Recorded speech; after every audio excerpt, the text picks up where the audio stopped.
October 9th, 2025, at North Dakota University, Glenn Beck stepped into what was supposed to be a simple question and answer session. Instead, it became a confrontation. A group of anti-Israel students challenged him with accusations of Israeli control and American wars in the Middle East.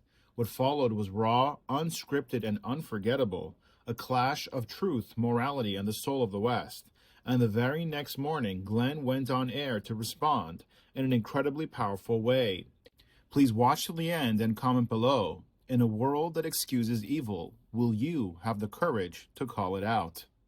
My name is Jeb Baugh. I'm Yes. an aviation student here at the University of North Dakota. And I really liked your point, question everything. And one question I have for you, Glenn, is a lot of young American and conservatives are starting to notice that Israel has an overwhelming lobby over the United States government, and we have unconditionally supported them. We have fought their wars in the Middle East. Bibi Netanyahu came to our Congress in the 90s, told us a list of countries that we need to take out. Some were Syria, Iraq, Iran, Libya, etc. Through those wars, we have lost trillions of dollars. We have lost American servicemen. And the worst part I think about it is the fact that millions of refugees are coming to the Western world through America and Europe, are degrading our cities, destroying our Western values. The U.S. Can I wait? If you have more, let me just, because that's a long list and I have a very short attention span. So let me just answer some of those here and then you can continue your encyclopedia of questions, and I appreciate it. Let's see. Israel has a lobby. Yes. And you know who has a bigger lobby all around the world? The United States of America. It is in each country's best interest to lobby. Don't blame Israel. Blame our own politicians if they act upon it outside of the United States' interest. Because I can tell you, we're lobbying everybody else.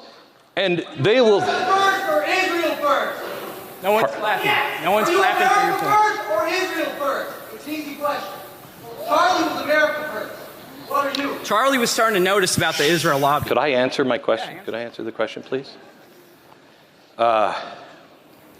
First of all, I'm an American first and always.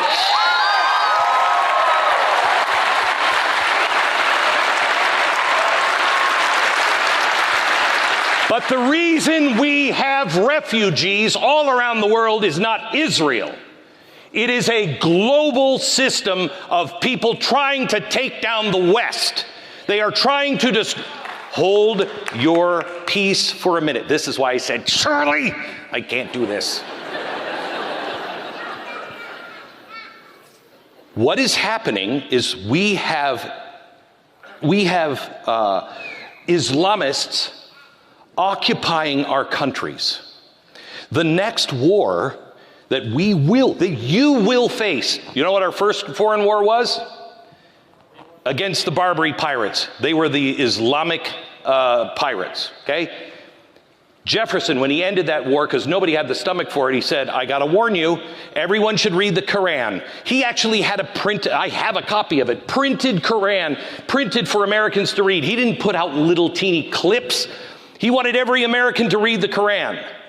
He said, because I'm telling you now, this is our first foreign war.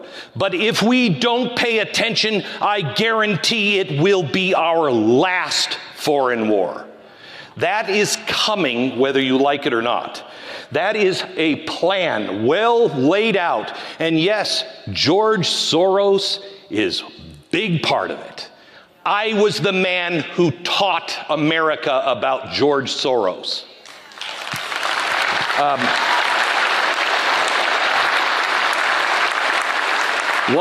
One last thing. Here's my problem with this whole thing. Is it okay to set babies on fire? Is it okay to rape babies? Is it okay to kill people and have glee? Hear me out. Oh, dear God. Dear God Almighty. I will pray for you.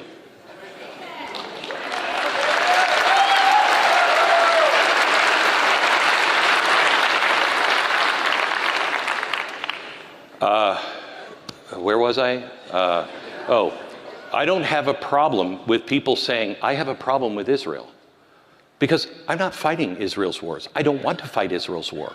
I don't want to supply troops or arms. You can buy it. We'll sell it to you. But we're not going to fight your war. That's your war. But I believe Israel has a right to exist. I believe Jews have a right to live and not be hunted down. I know the history of the Middle East. They've been going through this forever. And even if we have a peace deal, I got news for you, gang. It's going to come undone at some point anyway. We're going to be facing the same thing over and over and over again because that's what it says in the Bible. It's going to happen. It's been going on for thousands of years. So I have no problem with you not liking what Israel is doing because I can understand it. I'm not asking for support on that. I am asking that you recognize that you are dealing with evil when you're talking about Hamas, not the Palestinian people, Hamas.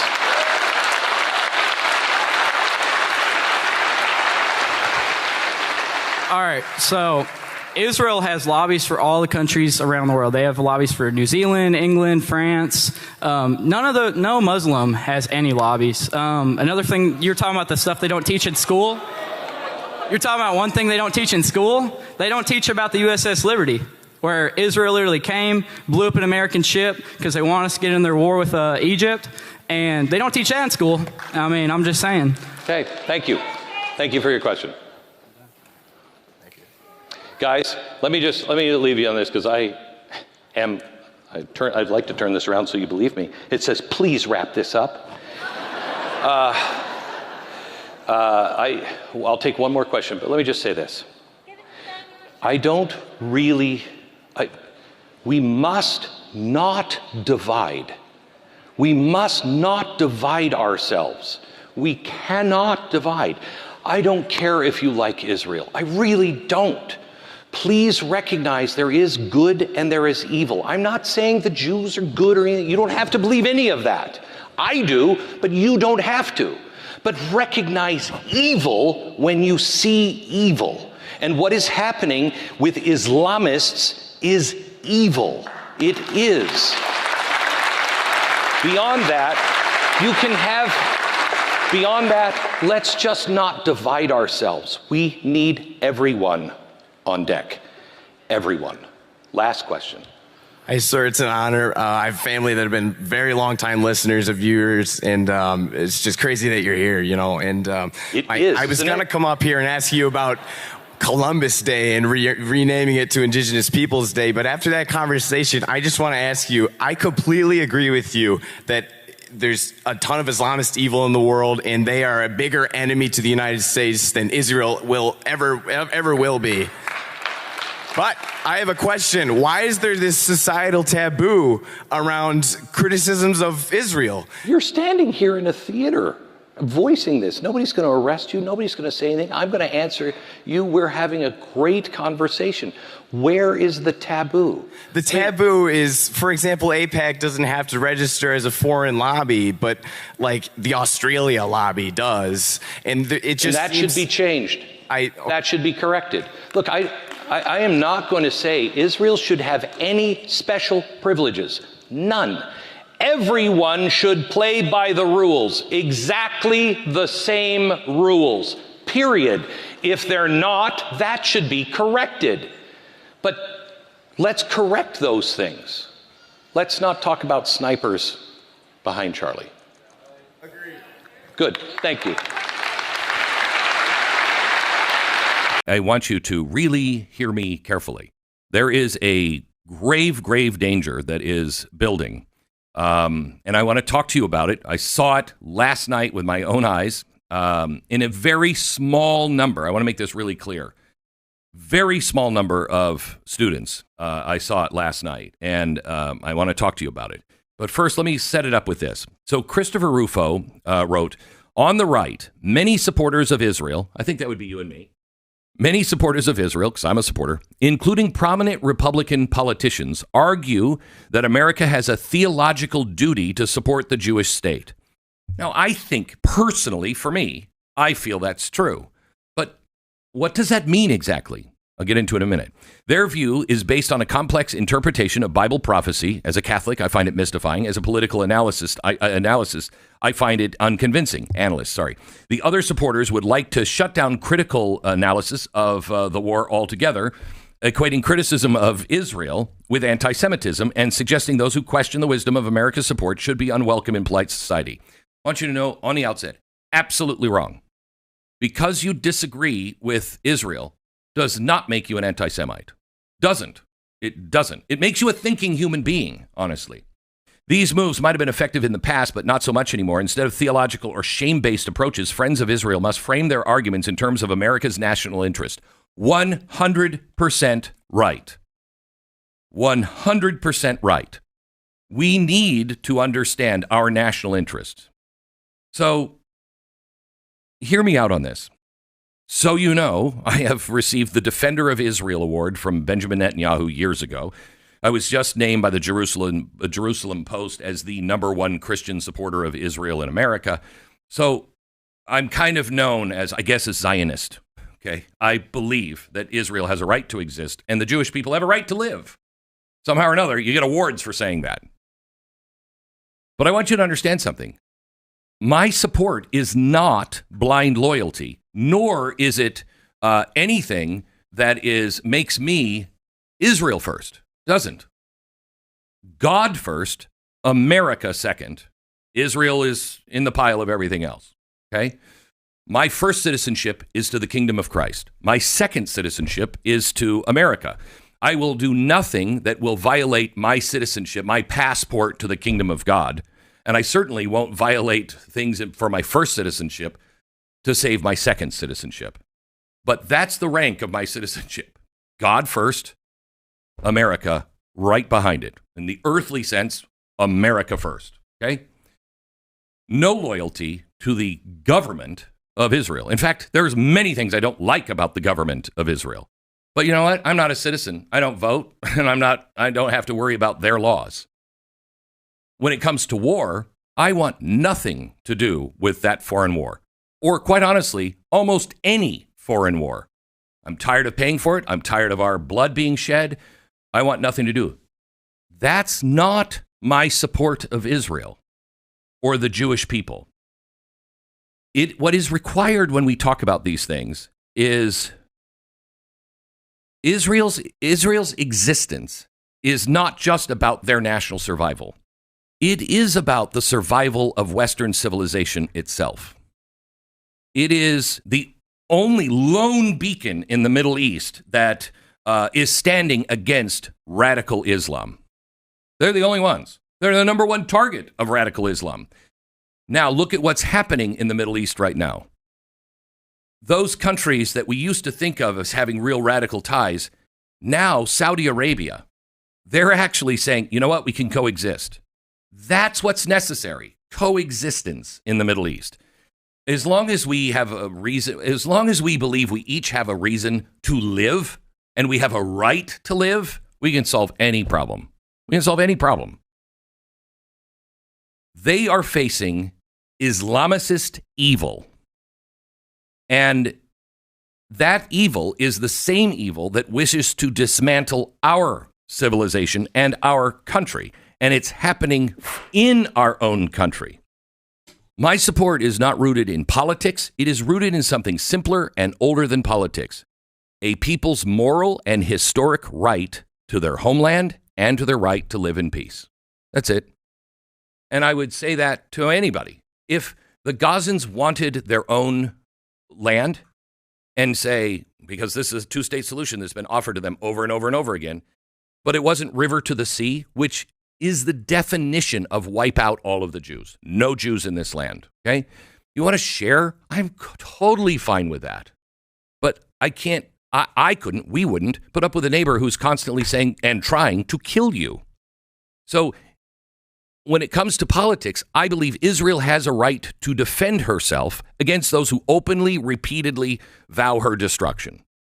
But I'm not going to fight that. I don't agree with everything that Israel has done. But what difference does that make? Because I'm not asking for our dollars or our blood to be spent. I just say everybody has a right to live. But let me make it personal. If somebody told me over and over and over and over again that they wanted to kill me and my entire family, that I didn't have a right to exist, that I was the source of all evil in the world, and then acted on that threat over and over again, do you believe I would have a right to defend myself? If I couldn't get anybody in the world to listen and stand with me, and I had to do it all myself, would I have a right to take action in response to them?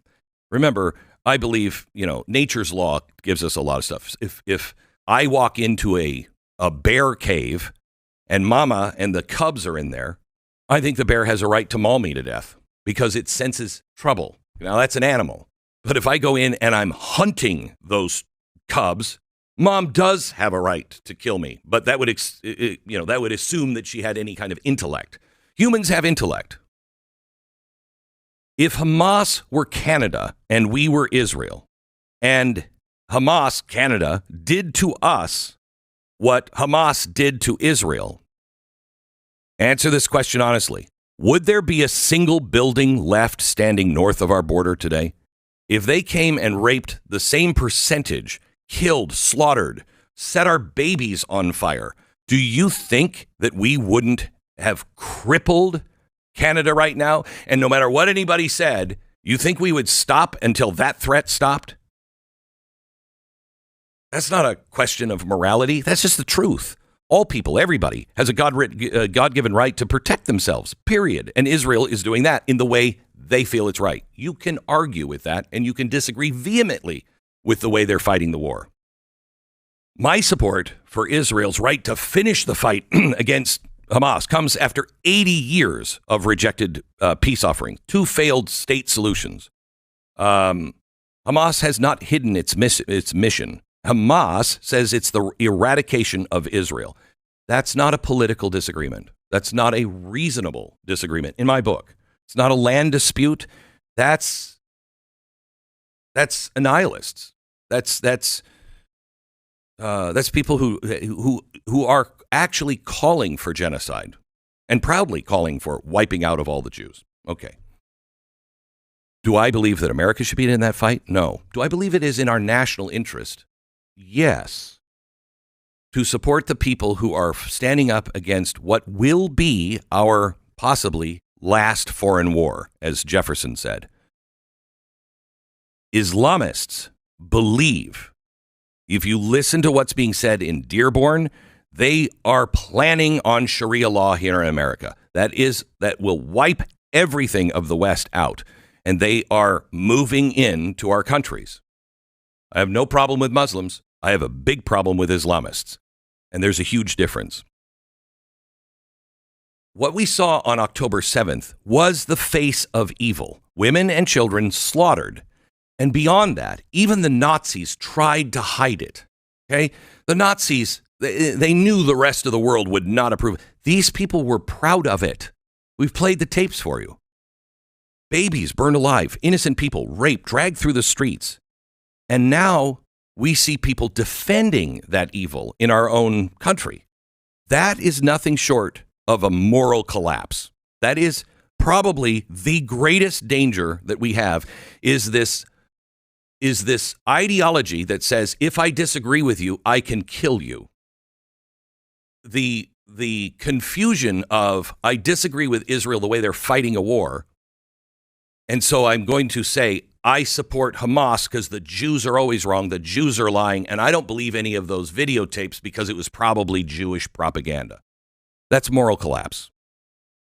If the chants in the street were, Hamas, give up the hostages, don't ever do things like that again, and Israel, for the love of Pete, stop the bombing, I'd be totally cool.